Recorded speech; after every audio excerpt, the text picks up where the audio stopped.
Welcome back to Terror Tales. Tonight, we venture to the edge of the stormy coast, where an old lighthouse stands, shrouded in mystery and legends of a curse. This tale begins with a simple visit to the lighthouse, but soon descends into a harrowing encounter with the supernatural. Gather around, turn off the lights, and prepare for a journey that will leave you haunted by every gust of wind and flickering light. It was a dark and stormy night when I arrived at the abandoned lighthouse on the rugged cliffs of Greyhaven. The locals spoke of it in hushed tones, warning of the curse that befell the last lighthouse keeper.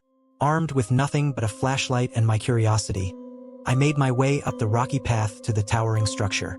The lighthouse stood tall and imposing, its light long extinguished. The wind howled through the broken windows, and the waves crashed violently against the rocks below.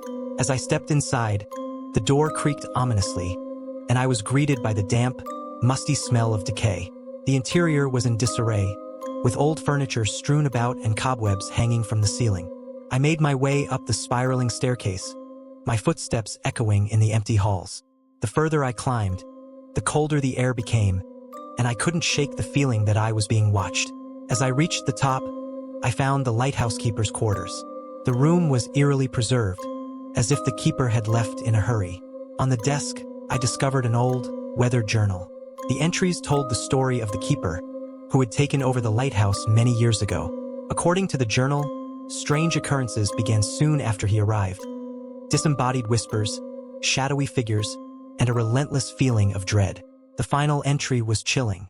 The keeper wrote of a curse placed upon the lighthouse by a shipwrecked sailor seeking revenge.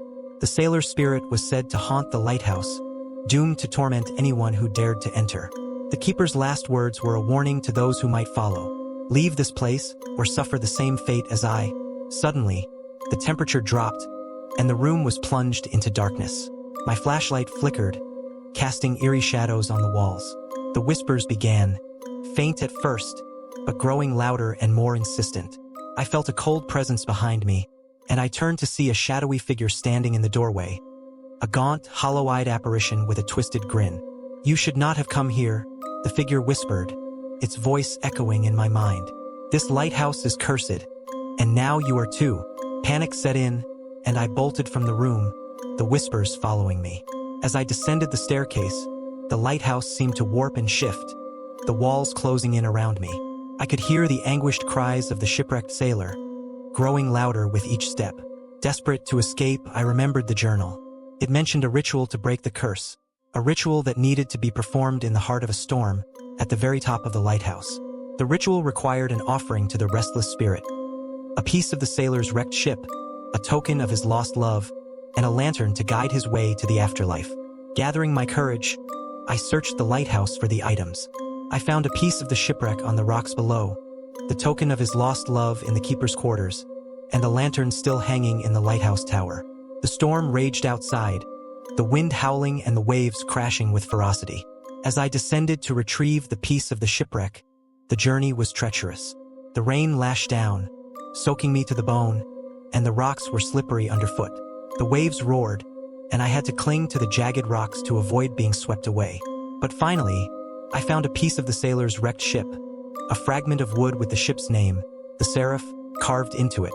Back inside the lighthouse, I discovered the token of the sailor's lost love, a locket with a faded photograph of a young woman. It lay hidden among the keeper's belongings, as if he had tried to keep it safe. My hands trembled as I pocketed the locket, feeling the weight of the sailor's heartbreak.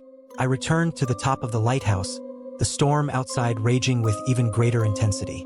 The air crackled with energy, and the whispers grew to a deafening roar. I set up the ritual, placing the items on the floor and lighting the lantern. The shadowy figure appeared once more, its eyes burning with rage. "You cannot escape me," it hissed. "Your soul will be mine." With a final, desperate effort, I began to recite the incantation from the journal. My voice trembled, but I forced myself to continue. The air grew colder, and the figure screamed in agony, its form beginning to disintegrate. The lighthouse shuddered, and the storm outside seemed to intensify. As the figure writhed in pain, the lighthouse's light flickered to life, casting a warm, comforting glow. The light pierced through the storm, guiding lost ships to safety. The sailor's spirit screamed one last time before dissolving into a cloud of mist, finally finding peace. Exhausted and shaken, I made my way back down the lighthouse and out into the stormy night. The wind had calmed, and the waves no longer crashed with such fury. The legend of the lighthouse keeper's curse would live on, but the malevolent spirit was gone, and I was finally free. The next morning, the villagers gathered at the lighthouse, their faces filled with awe and relief. They listened intently as I recounted my harrowing ordeal, and together, we vowed to keep the lighthouse's light burning as a beacon of hope for those at sea. Stay tuned for more spine-chilling stories on Terror Tales. If you enjoyed this story, don't forget to like and subscribe to our channel. Your support helps us continue to bring you the most terrifying tales from the darkest corners of the world. Also, make sure to hit the notification bell so you never miss an episode of sheer horror and suspense. Share your thoughts and theories in the comments below. We'd love to hear from you. Sweet dreams if you can.